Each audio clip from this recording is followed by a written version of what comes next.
Welcome to R voice. నేను journalist Navata. Puri Jagannath ఆలయం మనందరికీ తెలిసిందే.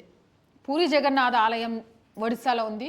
ఈ నేపథ్యంలో ఆలయంలోకి ప్రవేశించిన 9 మంది విదేశీయుల్ని పోలీసులు అరెస్ట్ చేసినట్టుగా తెలుస్తోంది. అసలు ఈ 9 మంది విదేశీయులు ఎవరు?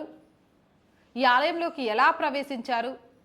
ఈ ఆలయ నిబంధనలు తెలిసే ప్రవేశించారా, తెలియక ప్రవేశించారా? దీని వెనుక ఉన్న కారణాలు ఏంటి అని తెలుసుకునే ప్రయత్నం చేద్దాం. ఒడిశాలోని పూరి జగన్నాథ ఆలయంలో 9 మంది బంగ్లాదేశీయులు ప్రవేశించారు. విశ్వ హిందూ పరిషత్కి చెందిన కొందరు వ్యక్తులు గమనించి పోలీసులకు ఫిర్యాదు చేశారు. వెంటనే అప్రమత్తమైన పోలీసులు వాళ్ళను అరెస్ట్ చేశారు. 12వ శతాబ్దానికి చెందిన ఈ ఆలయంలో కొందరు బంగ్లాదేశీయులు హిందూ మత నిబంధనలు ఉల్లంఘించి ప్రవేశించారని ఫిర్యాదు రావడంతో ఆదివారం అరెస్ట్ చేశారు. పూరి జగన్నాథ ఆలయానికి సంబంధించి ఒక స్పెషల్ రూల్ ఉంది. హిందూ మతయేతరులు ఎవరు కూడా ఈ ఆలయంలో ప్రవేశించడానికి అర్హులు కాదు. హిందువులకు మాత్రమే ఈ ఆలయంలోకి ప్రవేశించే అర్హత ఉంటుంది.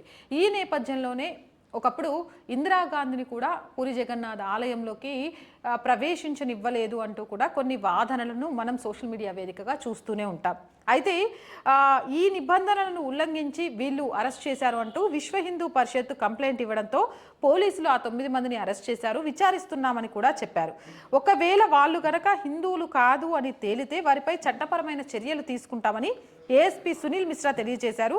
వారి పాస్పోర్ట్లను పరిశీలిస్తున్నామనే విషయాన్ని కూడా చెప్పారు. అయితే ఆ 9 మందిలో ఒకరు హిందువుగా ఉన్నట్టు తెలుస్తోంది. అంటే 9 మందిలో హిందూ పాస్పోర్ట్ని చాలా క్లియర్గా త్వరగా గుర్తించగలిగిన పోలీసులు మిగిలిన 8 మంది విషయంలో విచారణ చేస్తున్నాం, పాస్పోర్ట్లను చూస్తున్నాం అని చెప్పడం కొంత కేసు విషయంలో ఆందోళన కలిగిస్తుంది అని లోకల్ అంటున్నారు.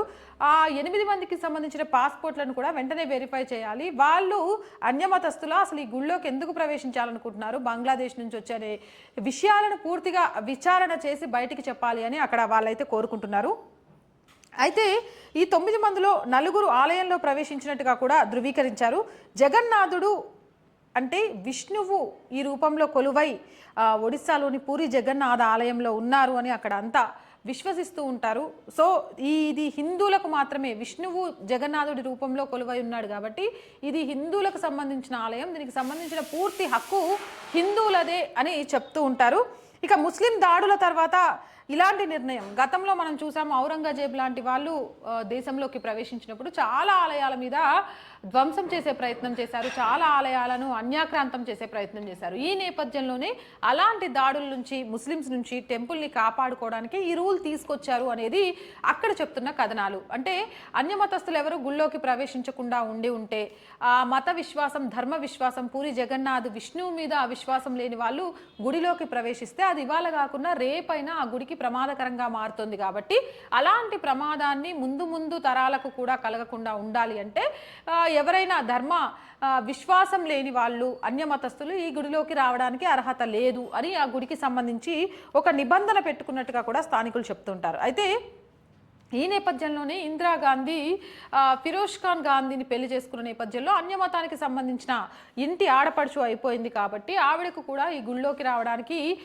అర్హత లేదు అనేది కొందరు చెప్తున్న వాదన. అయితే మరికొందరు చెప్తున్న వాదన ఏంటంటే ఇందిరాగాంధీ హయాంలోనే ఈ మైనారిటీ, లౌకికవాదం, సెక్యూరిటీ అని చెప్పేసి తీసుకొచ్చి హిందువులకు సంబంధించి ఎలాంటి ప్లస్ పాయింట్స్ లేకుండా అన్యమతాలకు సంబంధించి ఆదుకునే విధంగా చాలా చేశారని, పెత్తందారీ వ్యవస్థ వాళ్ళ చేతుల్లోకి వెళుతూ ఈరోజు ధర్మం మీద దాడి జరగడానికి కూడా ఆవిడ కారణమవుతున్నారనే ఒక నేపథ్యంలో కూడా ఇందిరాగాంధీని ఆ గుడిలోకి ప్రవేశించనివ్వలేదని ఇలా రకరకాల కథనాలు ఇందిరాగాంధీని పూరి జగన్నాథ ఆలయంలో ప్రవేశించకపోవడానికి చెప్తూ ఉంటారు. ఏదేమైనా పూరి జగన్నాథ ఆలయము సంబంధించి హిందూ సనాతన ధర్మాన్ని, వాటి ప్రతీకలు, 12వ శతాబ్ద ఆలయం కావడంతో వాటి ప్రతీకలను కాపాడాలనే ప్రయత్నంలో భాగంగానే అన్య మతస్థులకు ఆలయ ప్రవేశాన్ని లేదు అనే ఒక నిబంధనను పెట్టుకున్నట్టుగా కూడా తెలుస్తోంది. మరి గుడిలోకి 4 ప్రవేశించారంటే 5 బంగ్లాదేశీయులు బయట ఎందుకున్నారు?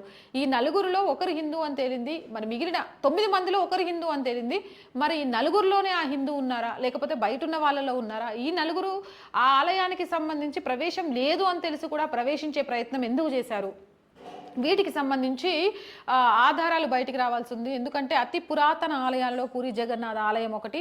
దానిని పరిరక్షించుకోవాల్సిన, సంరక్షించుకోవాల్సిన అవసరం ప్రతి ఒక్కరిలో ఉంది. కాబట్టి అక్కడ విశ్వ హిందూ పరిషత్ దీనికి సంబంధించి యాక్టివ్గా ఆ విషయాన్ని గుర్తించినందుకు మనందరం అప్రిషియేట్ చేయాలి. మిగిలిన రాష్ట్రాలు కూడా దీన్ని ఆదర్శంగా తీసుకొని ఈరోజు చాలా వరకు చూస్తున్నాం, టీటీడీలో కానీ శ్రీశైలంలో కానీ అన్య మతాలకు సంబంధించిన వాళ్ళకు ఎక్కువ ప్రోత్సాహం లభిస్తుందని, వాళ్ళకు ఉద్యోగాలు వస్తున్నాయని వింటూనే ఉన్నాం.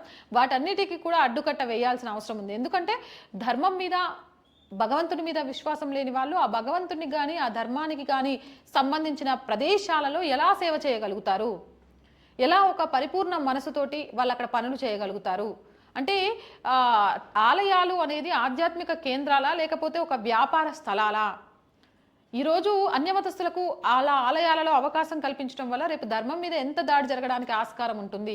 పూరి జగన్నాథ ఆలయాన్ని చూసైనా మిగిలిన వాళ్ళు ఇలాంటి నిబంధనలు తీసుకువస్తే నిజంగా హిందూ ఆలయాలను కాపాడుకోవడంలో ప్రత్యేకంగా శ్రద్ధ పెట్టాల్సిన అవసరం ఉండదేమో అనేది చాలామంది అభిప్రాయం. ఈ వీడియోపై మీ అభిప్రాయం ఏంటి? పూరి జగన్నాథ ఆలయానికి ఉన్నటువంటి ఏదైతే నిబంధన ఉందో దేశంలోని మిగిలిన ఆలయాల్లో పెట్టాల్సిన అవసరం ఉందంటారా? కింద కామెంట్ సెక్షన్లో తెలియజేయండి. ఇలాంటి మోర్ వీడియోస్ కోసం మన ఛానల్ని వెంటనే సబ్స్క్రైబ్ చేసుకోండి. ఈ వీడియో నచ్చిందా లైక్ చేయండి, షేర్ చేయండి. అండ్ మీ అందరి సపోర్ట్ మనకు చాలా అవసరం. నేను చాలా వీడియోస్లో చెప్తూ వస్తున్నాను, మీరు చేసే ప్రతి చిన్న సహాయం కూడా మన ఛానల్ ఇంకా బాగా డెవలప్ అవడంతో పాటు కొంత స్టాఫ్ రిక్రూట్మెంట్ చేసుకొని కొంత ఎస్టాబ్లిష్ చేసుకోవడానికి, వెంటనే పూర్తి వివరాలతో మీకు ఒక వార్తను అందించడానికి కూడా నాకు ఉపయోగపడుతుంది. కాబట్టి సబ్స్క్రిప్షన్ పక్కనే జాయిన్ అనే బటన్ కనిపిస్తుంది. 1 to 5 లెవెల్స్ ఉంటాయి. ఏదో ఒక లెవెల్లో మీరు సపోర్ట్ చేయండి. దాంతోపాటు స్క్రీన్ మీద గూగుల్ పే, ఫోన్పేతో పాటు అకౌంట్ డీటెయిల్స్ ఉన్నాయి. సో మీరు చేసే ప్రతి సహాయాన్ని కూడా ఈ ఛానల్ డెవలప్మెంట్ కోసం ఉపయోగిస్తానని మాటిస్తూ, మీ సహాయం మన ఛానల్కి ఎప్పుడు, అది సబ్స్క్రిప్షన్ రూపంలోనైనా, షేర్ల విషయంలోనైనా, లైక్ల విషయంలోనైనా, ఆర్థికంగానైనా ఎప్పుడు ఇలానే ఆదరాభిమానాలు ఉండాలని ఒక చిన్న విన్నపాన్ని మీతో చేసుకుంటూ సెలవు తీసుకుంటున్నాను.